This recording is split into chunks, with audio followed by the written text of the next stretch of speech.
In the kingdom of Ratanpur lived a king known for his sharp judgment, and a minister admired for his unmatched intelligence.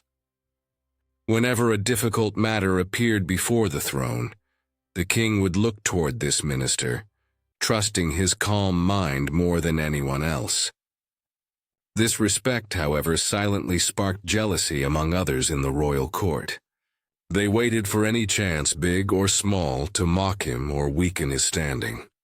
One morning, as the court gathered, the king made a comment that caught everyone off guard.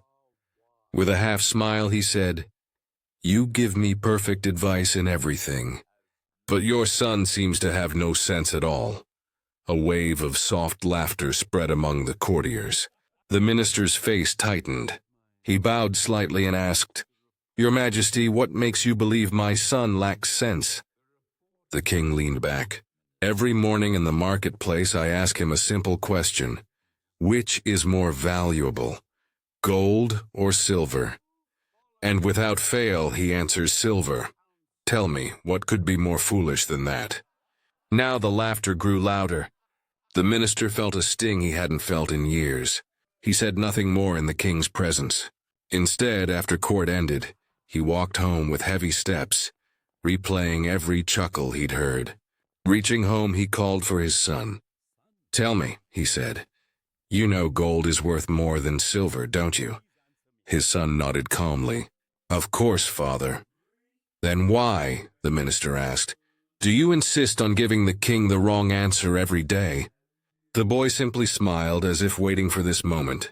"Come, I'll show you." The minister followed his son through the hallway, still puzzled and slightly frustrated. They stopped in the boy's small room, where sunlight fell directly on a wooden box placed beneath the window. With both hands, the boy lifted the lid. Inside lay piles of neatly arranged silver coins, far more than the minister expected to see. The minister blinked. "Where did all this come from? Who gave you so many silver coins?" His son replied gently, "These are the coins His Majesty has given me." Every morning, the minister's confusion deepened. "But why silver? And why every day?" The boy sat on the edge of the bed, speaking with surprising maturity. "Father, each time the king comes to meet the people, he spots me standing near the marketplace gate. He places 2 coins in front of me, 1 gold and 1 silver, and asks me to choose the more valuable one. If I pick the gold coin even once, the game will end. He will stop asking me the question, and I will stop receiving a coin daily." The minister stared at him, slowly understanding.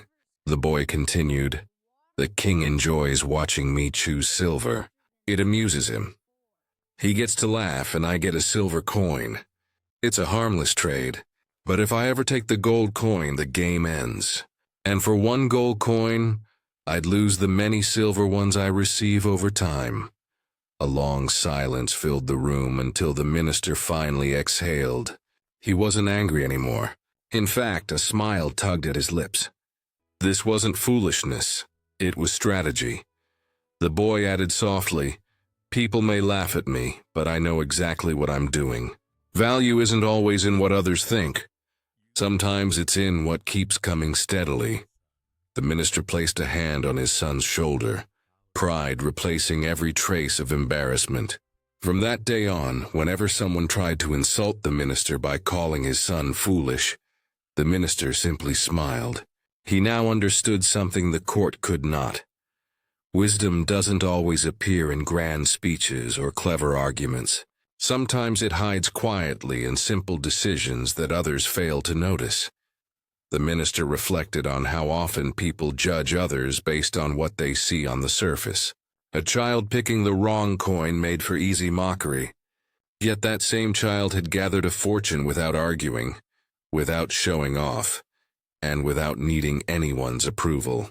It reminded him that the world is quick to label what it cannot understand.